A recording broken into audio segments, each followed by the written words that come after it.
Okay, so before I get onto the main subject of this video, there has been breaking news in the last few hours that John Glenn has passed away at the age of 95.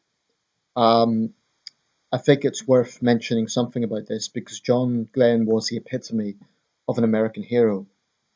This was a man who served his country honorably in World War II. He then went on to become the first person to fly solo around the Earth in orbit, as I understand it, at least the first American to do so.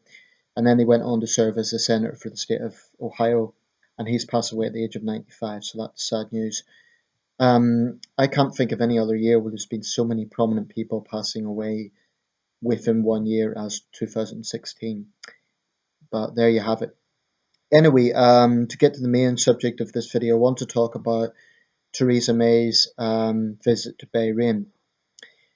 Um, Not surprisingly, this has attracted controversy because Bahrain has a very dubious human rights record.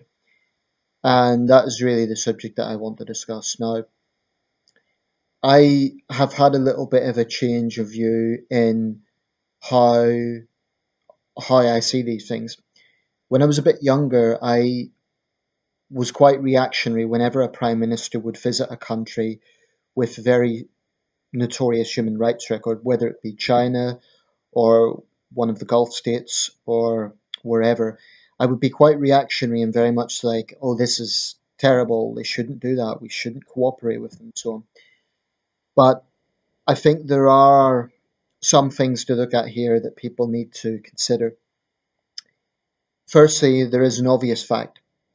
If, as a nation, we simply put up a wall to every single country that has a problem with freedom of expression or repression of dissent, or other examples of human rights abuses, we're going to find that we will not be able to have any sort of communication with about 75% of the world.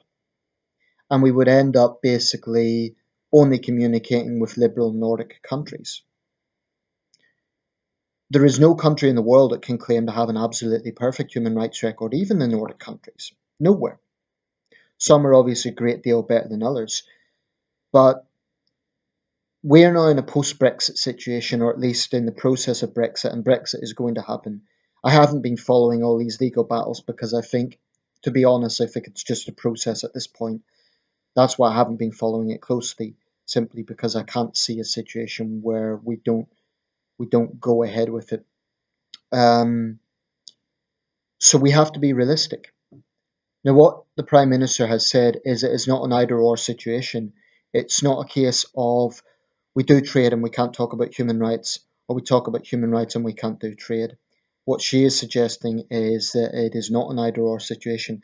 She spoke to Royal Navy service personnel at Manama, I should say, and she told them that our ties with Bahrain was an essential part of regional and national security.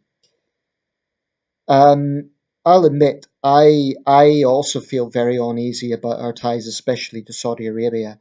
I detest the Saudi regime and their backward attitude to just about everything. This is a country that considers atheism a form of terrorism, which flogs a young man for a blog with an abysmal human rights record that doesn't allow women to drive. It's abysmal. And the other Gulf states are a little better. Their treatment of migrant workers, especially from Pakistan and other South Asian countries, is appalling. Um, but the other side of this is if we simply say, okay, we're not going to communicate with these countries at all, someone else will. China will, Russia will, India will. I don't think it is an answer to the world's problems by simply blanking countries that we don't necessarily agree with. Now, that's not to say that there hasn't been some very questionable decision made. For example, I believe the British decision to help Saudi Arabia get under the UN human rights body was going well beyond just diplomacy. I think that was absurd. And the government has so far to offer any satisfactory explanation to that. We shouldn't have a situation where we're sort of blackmailed, like they will provide us with intelligence if we kind of prop them up at the UN. I don't want to see that sort of situation. I'd also like to touch on the issue that some people say if this was Jeremy Corbyn, people would be saying he's a communist, etc., etc., etc., because Corbyn praised Fidel Castro. I do think there is a difference, though. I don't think that Theresa May and other prime ministers have had ties to these regimes from an ideological empathy. I think it's more being a political practicality. For right or wrong, I believe that is a motivation. With Mr. Corbyn and Castro, I believe that is a genuine ideological alliance. And I know I'm probably going to get slack for saying that, but with Jeremy Corbyn, you get the impression that he genuinely admires communist dictators like Castro. I don't think Theresa May has any great love for the Gulf states. I think she just realizes that practically we can't ignore them. Same with China. I detest some of the things that the communist regime does. I find them arrogant, I find them cruel, and I find them dishonest. But can we simply ignore the world's second biggest economy? I don't think so. That would be, from a diplomatic, from an economic perspective, simply absurd. And I do have a lot of respect for human rights activists and democracy activists and so on, but I think sometimes they are looking at it from the humanitarian perspective only, and they're not looking at it from a practical perspective. The United Kingdom is the world's sixth biggest economy. Now, it's simply not sensible to say that we're not going to do trade with the world's second biggest economy because we don't agree with how they treat dissidents. I believe it has to be a balanced approach. What I don't want to see is a subservient situation. And I feel that Cameron and Osborne were perhaps a bit too eager to get in bed with Beijing and a bit too keen to please the Chinese.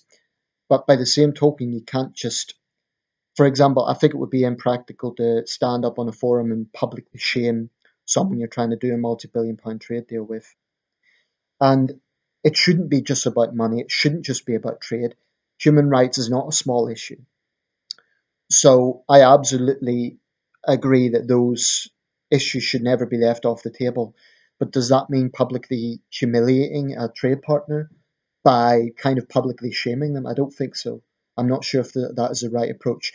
So, for example, in a joint press conference, what I would say, if I was Prime Minister, I would say we do have significant differences of view, and I will work with my Chinese partners in addressing these issues, and I will leave nothing off the table. But what I wouldn't say is, oh, Xi Jinping is a dictator and we demand that China stops abusing human rights, because that wouldn't actually help any dissident in China. All that would do is piss off the Chinese government. Then they would refuse trade deals and it would be much, much harder to have any sort of communication. So the logic of not doing deals with these countries is that it somehow sends out a message. Well, on one hand, it does, but there is another side to it. We ourselves, the United Kingdom, does not have a spotless human rights record. Very far from it. Um, so if we pontificate too much, some of these countries could turn around and point to less glorious moments in our history, of which there are many. Of which there are many. And it is true that we do have far greater freedom of expression, and we are a functioning democracy, but we do not have a glowing human rights record, even now. Even now, I would argue the government's workfare programme is an abomination. It has directly led to people taking their own lives. So, in conclusion, I do understand the criticism, but at the same time, I think people should understand the Prime Minister's position. She could simply turn around and say, "Okay, I'm not going to do any cooperation with any country that abuses human rights." What would you have? You would have a situation where we are only cooperating with a very small portion of countries in the world. Because if you, even other democracies, Japan, India, have examples of serious human rights abuses, but they are democracies. So I think it's almost impossible to find a country that's squeaky clean on this issue. I really do. So for that reason, I just don't think it's practical to shun other countries. By the way, what I said about Jeremy Corbyn, if Jeremy Corbyn was Prime Minister, and he was doing trade deals with left wing regimes, I would be saying the same thing. I would say, well, look, there's practicalities involved in this. But the reason I think there is a difference is because I believe that Jeremy Corbyn and the hard left are ideologically sympathetic to left wing dictators. I really don't think Theresa May has any great affinity for the Gulf states. And one thing she did say, which I think deserves some credit, is that she urged the Gulf monarchs to share the wealth of their nations. They're filthy rich, the King of Saudi Arabia, the King of Bahrain, and she is calling for them to share in spreading the wealth, basically, reducing the economic disparity. Now, the Tories themselves are very far from perfect in that score. The United Kingdom has one of the greatest disparities of wealth poverty in the developed world. But at least the tone is right. At least that sends out the right message. So I'm going to round up this video. All I would say is people need to put themselves in the shoes of the Prime Minister. I just don't think it's practical. And I don't think it would help anyone by simply saying we're not going to do any deals with countries that abuse human rights. I think we should speak up. I definitely don't think we should be passive. So, for example, if you have a government gunning down its own people, that is the sort of situation where, yes, I would suspend trade deals and I would send out a strong message, as Thatcher did with the Tiananmen Square crackdown. That was justified. Um, and if a country we were doing trade with suddenly decided to massacre protesters, that would be a situation where I would suddenly, if I was Prime Minister, I would cut off trade deals to send out a strong message. But as a general situation, I don't think it helps anyone by simply saying, we're not going to talk to them. All they're going to do is say, okay, bugger the British, we'll just do deals with other powers, the Chinese, the Russians, the Germans, the French, the Indians. Okay, so it won't be a case that if we ignore these regimes, they're suddenly going to reform. I really don't think it works that way. When I was younger, I did believe that, but I just don't think that's reality. So, in short, yeah, I would say though, I do take issue with this notion that we should be blackmailed, like we should help these countries get onto the UN human rights body in return for intelligence. I think that's absurd. Um, so yeah, we should be vocal, but we should also be diplomatic. It's about getting a balance. Now that seems to me to be practical. Let me know your thoughts, and I don't want anyone to be under any illusions about my position. I detest these regimes, but I also believe we have to be realistic. And if we simply block out every country that abuses human rights, we're going to end up having communication with no one. Let me know your thoughts.